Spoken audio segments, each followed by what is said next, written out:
This is Season 4 of Southpaw Deep Space Nine. Season 5 will be released on the Southpaw Pod Patreon.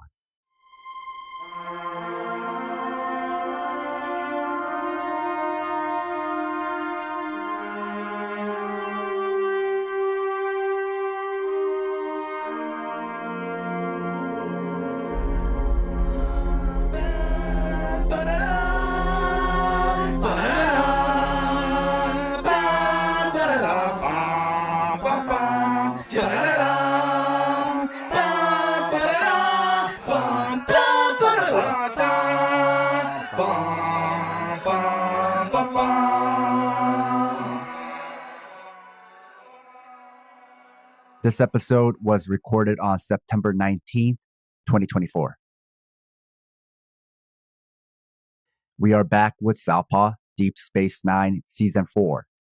If you don't know what SDS9 is, it's Southpaw's completionist DS9 watch-along show, where we watch every episode, recap it, and analyze it. We are your hosts, Scott and Sam. Today we are discussing body parts. Scott, can you recap this episode? Absolutely. Miles is worried about Keiko, who is on a gamma space plant trip with Kira and Bashir. Miles worries that Keiko isn't taking the pregnancy serious, and Jadzia chides Miles for being reductive and not taking into the consideration of the pregnant experience. Jadzia having lived many lives, Miles living one as a non-birth giving body. Quark is happy to see Rom, which is a little strange, and pours him a snail juice for free. They are celebrating. Quark was away for 2 weeks in Ferenginar. Quark is being strangely nice. Quark saw Moogie, their mother, and closed some deals, made a pilgrimage to the great marketplace, and found out he's dying. In Quark fashion, he's being quite dramatic. Quark seems to have the incurable Doric syndrome and has days to live, 6 to be exact. He had an insurance physical.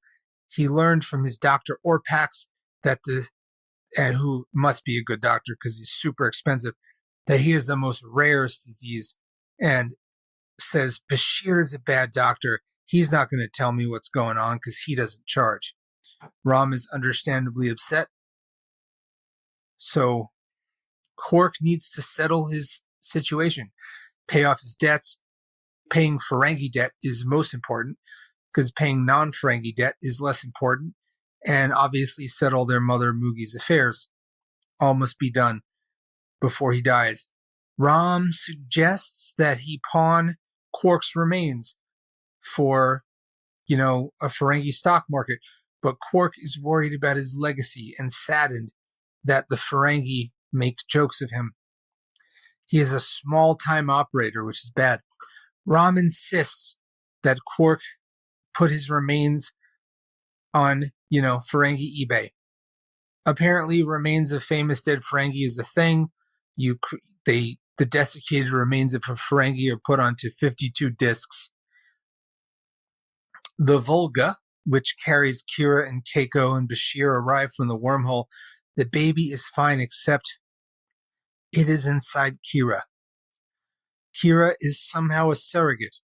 I'm sure this has nothing to do with the fact that Nana Visitor was pregnant with child with Alexander Bashir Sadiq at the time. I'm sure it's all for the aid of story. There was meteor action on the Volga. Keiko was injured, so Bashir stabilized her and transported the baby into Kira. Bashir did science, and Kira is able to hold Miles' son.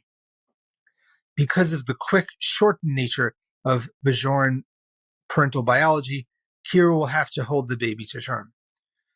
Their gestation is different, and already they've created a profound birth relationship. So Kira will be the third in this situationship. Rom and Quark meet, and Quark gets one bid for his body, less than 18 strips of latinum, which just so happens to be Rom's life savings. Rom is nothing if not sentimental. Quark derides his life as a whole mistake. Deep Space Nine, Quark's bar, all in all. But then out of nowhere, There is a 1,000,000 slip bid for Quark's body. 500 some latinum bars for 52 desiccated discs of Quark. Who could it be? And Quark sells to this mysterious bidder. Quark will die a winner. Keiko and Kira meet up. Keiko is overwhelmed, but Kira makes a bunch of jokes about weight. And Keiko is very appreciative for the bond that they're about to share. At Quark's bar, Quark now has enough money to pay everything off, make funeral arrangements, and have a for sale holosuite funeral. Bashir informs Quark that Orpax is wrong, and Quark will live. And Quark is kind of happy because he will sue the doctor for malpractice. In the middle of the night, nonstop ringing at his door, he opens up, and is Brunt. We remember him from previous episodes. He's essentially part of the Ferengi IRS, and he's not a nice man, and he does not like Quark or his family. He has paid for Quark's disc and has come to collect them. He has 6 days, but he will collect. A note to our listeners. If you love the Southpaw Project, please support us and help us get paid for our labor by financially supporting us on Patreon.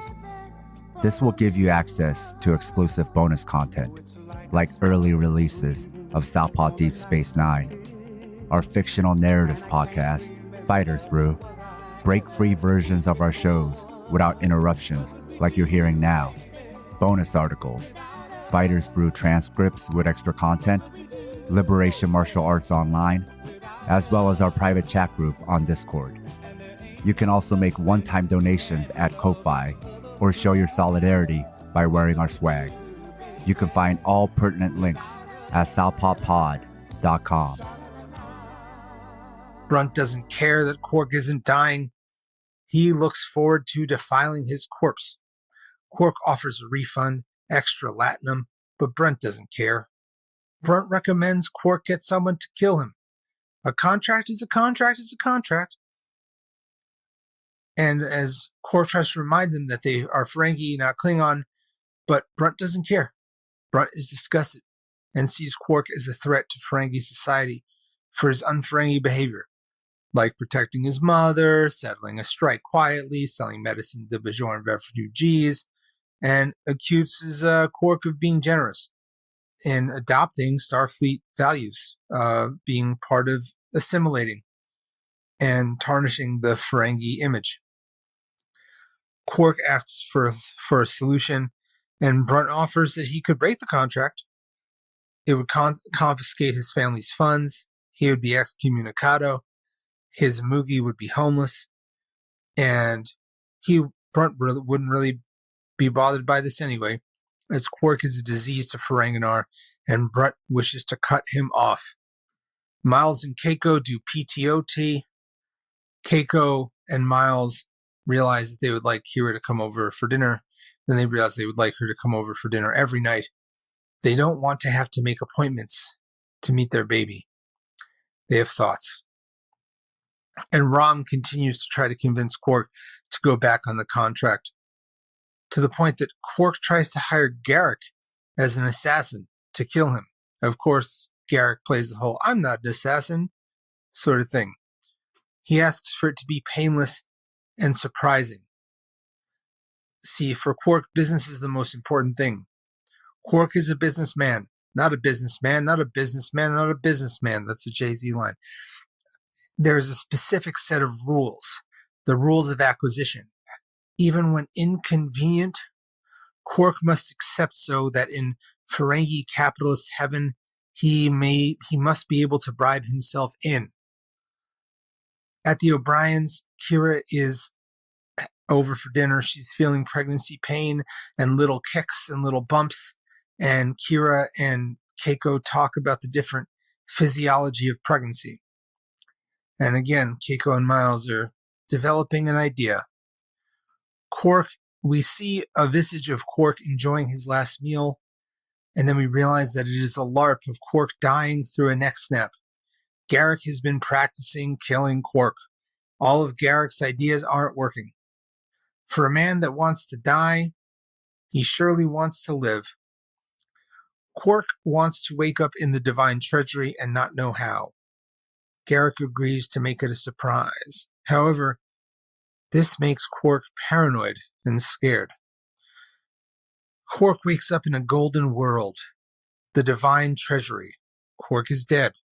Or is he? Psych, it's a dream. He is in a gilded, tacky world where the dream Negus says Quark must break the contract. And then Dream Buddy just reminds him that they are dumb, made-up rules. And this guy looks a lot like Rom. There is this idea that faith can be a marketing ploy. Quark points out his whole life has been about the rules. I am afraid, to quote Fleetwood Mac, I am afraid of changes because I built my life around you. Quark believes he may be able to spin having a hallucination about rule breaking and that he will be respected. But Dream Brunt points out the futility. Quark wakes up sweaty. Quark goes to see Brunt, returns Brunt's latinum, and decides that he will break the contract. He wants to live. Brunt insults Quark. Brunt points out that no Ferengi will work with Quark. He is excommunicated. Quark closes his bar until further notice. Pardon? And all of his stuff will be repossessed. Then we see that Kira agrees to live with the O'Briens until their son is born. At Quark's everything is bare. Even his shirt is expected to be returned. He has nothing. But in a beautiful moment, all of Deep Space Nine come through with glasses and drinks and table and furniture under a ruse that will basically restock Quark's. Rom explains that he isn't broke. He has friends. And Quark is literally left speechless. So the first line that struck me was when Quark said, Bashir doesn't charge for medical care. So how good could he be? Yeah. Right? Exactly. Yeah. Despite this being in jest, lots of Americans, including the Democrats, believe this. The belief is if medicine were free or quote unquote socialized, the quality of care will get worse. So it's not just conservatives, but liberal capitalists have a Ferengi bias. There's also an allegory to be made about medical debt and also one about how capitalism values life. Much like in the Ferengi culture, you sometimes are more valuable dead than alive. Not just because of some potential payout or benefit, but also because of the lack of debt. Capitalism still places a monetary value on you because capitalism has its roots in enslavement, where people were valued as property. Capitalism makes everything property of varying worth. Another way to think about debt is how often it can be a death sentence. It's often struck me how debt and death sound similar because they are similar, at least to the poor. To the rich, debt is a way to get even richer. It's funny how debt works. It's a completely different obligation based on who's getting it. For the rich, debt is a matter of choice. For the poor, it's involuntary. It's under duress or often thrust upon them. This goes back to colonial debt as well, foisting debt on people you conquered. If you love the Southpaw Project, become one of our financial supporters. It'll help us supplement the cost of running this project, the incredible time and energy we put into it 7 days a week, and you'll be giving us some breathing room, not only to juggle Southpaw with our day jobs, but also to expand Southpaw into other areas. We can't exist without your contributions. Show your Southpaw solidarity by supporting us at southpawpod.com. There were lots of criticisms here in this episode about Ferengis that you could draw allegories for. Like how people take institutional rules, whether religious, economic, or political, so seriously when they're things people just made up, and it is okay for us to think better of them. The ending was very It's a Wonderful Life, where the message was real value is in your community. It was an example of mutual aid. Brunt, in this case, was effectively the bank. Since the episode is about the Ferengi, it's safer to make some radical messages. you're not making one about humans. I think that's why we enjoy Ferengi episodes so much, that they could go further and make more biting criticisms or just play with more ideas. Then there was the subplot about Kira becoming an emergency surrogate mother, which feels less like a thought experiment and more like what you just brought up, a convenient way to tell a story and way to work in Nana Visitor's real life pregnancy. But it also ended up being convenient long-term storytelling where we get to learn more about Bajorans and their biology. But it also gives a storyline for Keiko and Kira, who recently haven't had much going on. Yeah. There was also some commentary about how society expects mothers and expectant mothers to lose autonomy because people don't perceive it as a question of autonomy, but they should. It's still their body and it's still theirs to do with. But thematically, I think the surrogate story fits nicely with the greater story about found families and communities. It also shows more sides to Kira because the whole reason she was a rebel was for community. It's not just to cause damage for the sake of damage. So it makes sense to me we see this community-centered side of her, at least in this episode. Also, Odo pretending not to care about Quark, but actually caring about him is a nice foreshadow of the next episode. And this being a light episode complements the next episode well. Garrick is also important in this episode, like the next one.